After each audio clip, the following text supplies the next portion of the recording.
ಒಡಿಶಾ, ಕಟಕ್ನಲ್ಲಿ ಇಂದು ಹಳಿ ತಪ್ಪಿದ ಕಾಮಾಖ್ಯ ಎಕ್ಸ್‌ಪ್ರೆಸ್. ಇಂದು ಸಂಭವಿಸಿದ ರೈಲು ಅಪಘಾತದಲ್ಲಿ ಒಬ್ಬ ಸಾವು, 8 ಜನರಿಗೆ ಗಾಯ, ತನಿಖೆ ಆರಂಭ. ಕಾಮಾಖ್ಯ ಎಕ್ಸ್‌ಪ್ರೆಸ್ ಹಳಿ ತಪ್ಪಿದ ಘಟನೆ.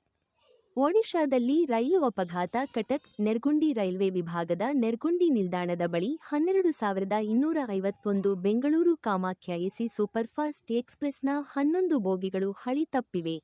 ಘಟನೆಯಲ್ಲಿ ಒಬ್ಬ ವ್ಯಕ್ತಿ ಸಾವನ್ನಪ್ಪಿದ್ದಾರೆ. ಗಾಯಗೊಂಡ 8 ಜನರಿಗೆ ಉಲ್ಲೇಖದ ಅಗತ್ಯವಿದೆ ಮತ್ತು ಅವರನ್ನು ಸ್ಥಳಾಂತರಿಸಲಾಗಿದೆ.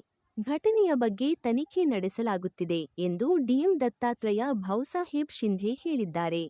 ಪೂರ್ವ ಕರಾವಳಿ ರೈಲ್ವೆಯ ಮುಖ್ಯ ಸಾರ್ವಜನಿಕ ಸಂಪರ್ಕ ಅಧಿಕಾರಿ ಸಿಪಿಆರ್ಒ ಅಶೋಕ್ ಕುಮಾರ್ ಮಿಶ್ರಾ ಅವರ ಪ್ರಕಾರ, ಈ ಘಟನೆ ಬೆಳಗ್ಗೆ 11:54ಕ್ಕೆ ಮಂಗೋಳಿಗೆ ಸಮೀಪವಿರುವ ನಿರ್ಗುಂಡಿ ಬಳಿ ಸಂಭವಿಸಿದೆ. ಆಗ ಬೆಂಗಳೂರಿನ ಎಸ್ಎಂವಿಟಿಯ 11 ಬೋಗಿಗಳು